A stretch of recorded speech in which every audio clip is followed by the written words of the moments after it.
I was coaching a leader who had a team member exhibiting toxic, aggressive behavior. The leader knew it wasn't okay, but they were afraid to confront it. They kept minimizing it, excusing it, and in my opinion, therefore accepting it. So I asked him, what if this wasn't happening at work? What if this behavior was directed towards your child, for instance? What would you do then? The room literally went silent. He exhaled like I punched him right in the gut. And then he said, I'd put a stop to it immediately, no hesitation. That's the power of what I call the switch. We didn't change the facts, we changed the context, and suddenly clarity broke through the fog. Hey, my friends, welcome back to the Uncommodified Podcast. I'm Tim Windsor, and today we're going to break the frame, rewire your brain, and we're going to flip the switch. Because perspective isn't just found, it's focused and it's forced by choice. And if we never shift the frame, context becomes a cage that we get imprisoned in. But when we switch the frame, we wake up our brains, we break our own cycles, and we unlock the potential of a new perspective. When we stay stuck in one frame, we fall into emotional ruts, mental grooves, we'll call them, old narratives, like think about a groove on a record. And that controls our choices and our perspective. And that echo chamber kills our perspective and our ability to think clearly. But when you intentionally switch the frame, your brain re-engages and becomes new in the way it can think, and possibility awakens. And this is something we can do for ourselves and something we can do to help others as well when they're stuck inside their own story, their own echo chamber. So let's start here. Why does context switching help so much? Here's what I believe based on my experience and research. Number one, because cognitive entrapment is real. Our brains love patterns. They're efficient, they're comfortable. But comfort is not clarity. When you're stuck in a problem or blind to an opportunity, it's rarely the problem or the possibility that's too big. It's the perspective that's too small. Here's what I really think. The problem isn't the problem. And really the possibility isn't the problem. The perspective is the problem. And when you switch the frame, you jolt your mind out of old, rigid thinking, and you move it into more adaptive, more creative modes. And you can do this also to help somebody else switch theirs and give them the same kind of gift. Context switching also helps because the brain, your brain, my brain, is a predictive machine. Your mind predicts what's coming next based on the context you're contained by. Change the context, and the prediction engine begins to shudder. And that momentary glitch, that opens up fresh insight. And so when I think about this for myself and others, there's sort of an equation I think about. It looks like this. New context, new perspective equals new prediction equals new possibility. Context switching also helps because of the power of psychological distance. When you context switch and you create potentially distance between where you are and what you're considering. And when you switch that time frame or the role or the angle or something you're considering, you create a safer place to see and feel it in, and you become less reactive. You escape the immediate threat and you elevate your mind. And you can do this for yourself, and you can also help someone else rise out of their emotional trench by giving them a different horizon line to look at or view at a problem or possibility. And context switching also helps because reframing triggers agency and hope. If you're only seeing your situation through pressure or pain, you're going to feel trapped. But when you reframe through hopefulness or through your values or through relational impact, the energy begins to shift. And that shift, it's not just subjective, it's chemical. A new frame activates dopamine because the brain suddenly sees new possibility, and possibility creates movement and momentum. And when you context switch, the other thing that happens is that perspective shifts.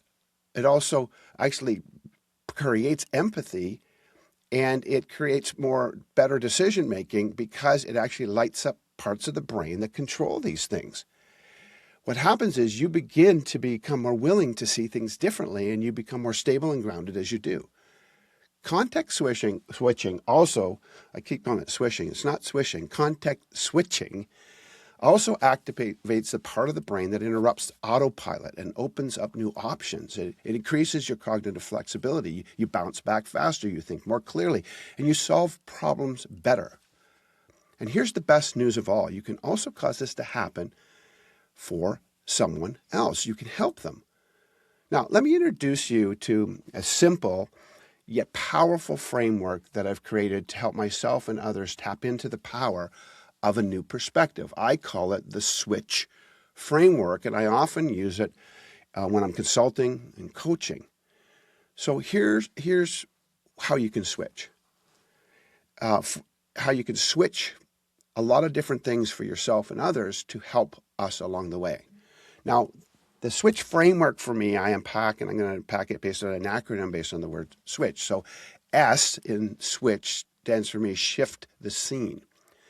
Everything looks different from a different angle. Change the setting, change the timeline, the character, the context, and you and others will see something new. So shift the scene. W, wake emotions. When you shift your emotional angle, you awaken empathy, urgency, or maybe even more discomfort emotionally, all powerful motivators of action, actually. I, in this framework, stands for invert identity. Put yourself in someone else's shoes in the narrative. Flip the role. See it differently and through different eyes. Rent their eyes, the eyes of others, in this story.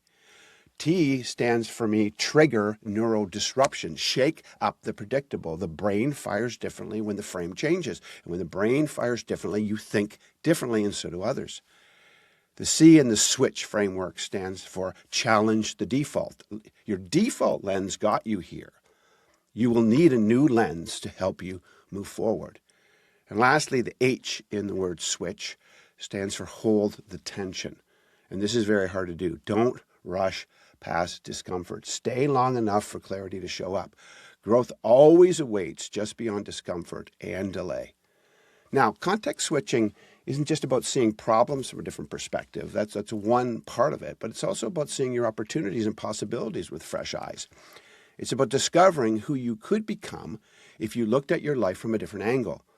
People talk themselves out of bold moves every day because their current perspective magnifies the risk and shrinks the reward.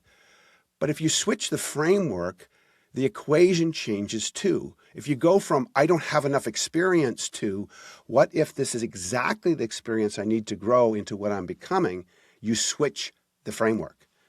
So remember, switch stands for shift, wake, invert, trigger, challenge, and hold. And all that lets you access a braver version of yourself, a wiser version, and borrow courage until you grow into it. And yes, you can help others do this too. All right, so let's break this down and get super practical. And just want to work through this in this thinking.